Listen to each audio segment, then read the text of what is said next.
On this edition of Pacific Report, Yokota Air Base will add a new aircraft to its inventory. U.S. forces continue earthquake relief in Nepal, and General Angelella gives his final interview as U.S. Forces Japan commander.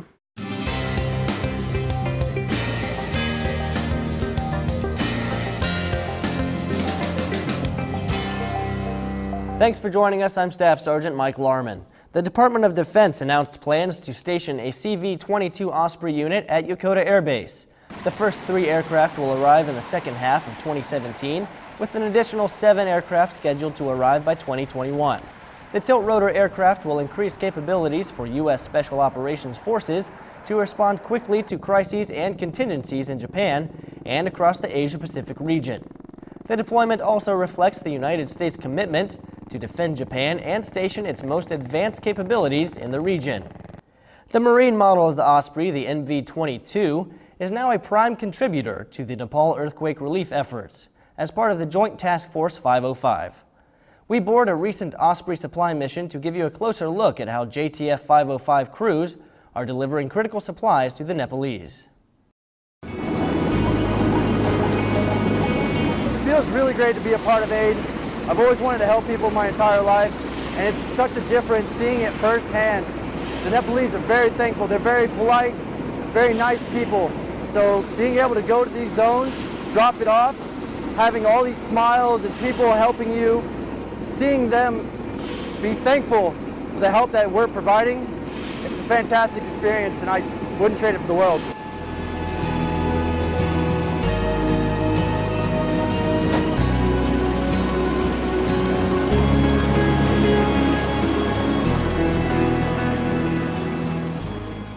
As of Monday, Joint Task Force 505 had provided over 110,000 pounds of relief supplies with USAID in response to the April 25th earthquake. In a related story, airmen from Guam's 36th Contingency Response Group, the Civil Aviation Authority of Nepal, and Canadian Armed Forces repaired the runway at Kathmandu's Tribhuvan International Airport. In the first night of repairs, the teams restored 250 square feet, followed by 8 square feet the next night. The runway was operational within 1 to 3 hours of completion, allowing the airport to receive flights and relief supplies. Well, obviously, this is guarantee that the runway remains open, that there's no significant damage to it that will force the airport authorities to close it. So by remaining open, then we can guarantee a continuous supply, or a continuous stream of supplies coming in, and again, provide medical support to the people of Nepal. In news from Japan, U.S. Forces Japan and 5th Air Force are anticipating their change of command next month. In advance of the upcoming ceremony, we had a chance to sit down with outgoing Commander Lieutenant General Sam Angelella for one last interview before he turns over the reins of command and transitions into retirement after 34 years of active duty. Did you expect that things would be so dynamic when you first came here?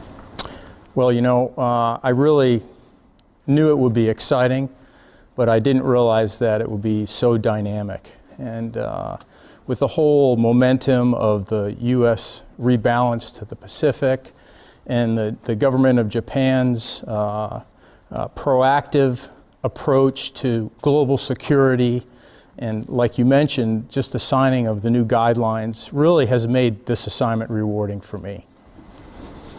Looking ahead a few years, which of those developments do you think will have the most impact on the security situation here?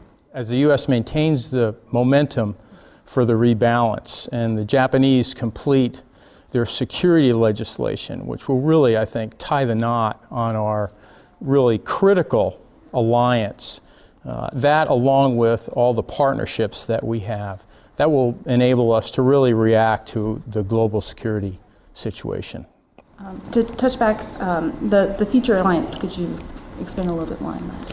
Well, sure. You know, we rewrote the defense guidelines because they hadn't been written since 1997, and the security situation has evolved.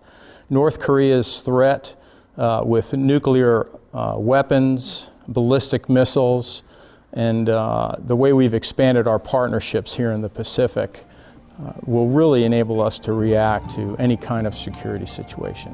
What would you say is the biggest challenge facing the USFJ mission? The biggest challenge is being able to respond to all the demands. It's not just the security of individual countries like Japan, like our alliance with Korea or Thailand. It's responding to humanitarian assistance requirements like the tragic earthquake in Nepal this week.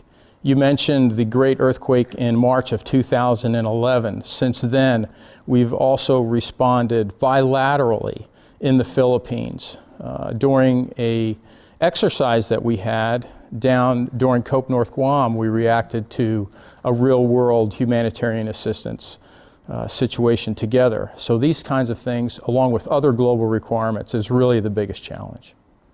This year marks the 70th anniversary of the end of World War II. Do you think there are still important lessons Americans and Japanese can draw from the war and the peace that followed? Well, yeah, I think the biggest lesson, of course, is to concentrate on the peace that followed. The alliance, over 50 years old now. This is a pivotal year, as you mentioned, 70 years.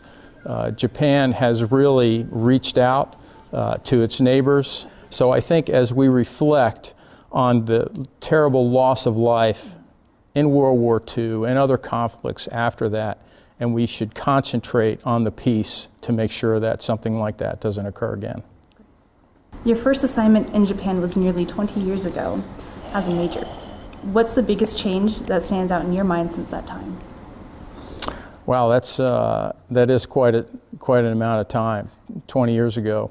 I think the biggest change is the strength of the relationships, the strength of the individual relationships, and also the capabilities of both sides. We do a lot more training and responses together bilaterally than we did back then. And then also the technology, I think, is keeping up with the threat. And you'll see, as I mentioned, the rebalance, us bringing our newest equipment. The Japanese are upgrading their equipment. They're buying Ospreys, and you know the value of those. We're using them in humanitarian assistance today. The Japanese also have responded with their C-130s. We've responded with our C-130s. So we do a lot more response together. Speaking of the Japanese people, do you have a message for them? Well, yeah, 20 years, as you said, is a long time. And as I reflect over my 34-year career, almost 10 have been spent in Japan. So I want to say thanks for all the friendship and the support, and also the support to all of our service members and all of our families here. Speaking of service members and their families, do you have a message for the soldiers, sailors, airmen, Marines, and their families serving in Japan? Well, yeah, we started off talking about how exciting and dynamic it is. So my message is to take advantage of that. Build those relationships that will last a lifetime. Get to know the culture, get out and see it, and it will be very rewarding for everyone. You served for more than 30 years, as you said, in the Air Force. As you prepare to retire, what comes to mind as something that you will miss the most? Well, I'll miss the people, and you reflect on the great things that all the service members and their families have accomplished. So far away from home, many of them. That's what I'll miss. But fortunately, we live in a global community, so I plan on keeping in touch. Perfect. What's next for you?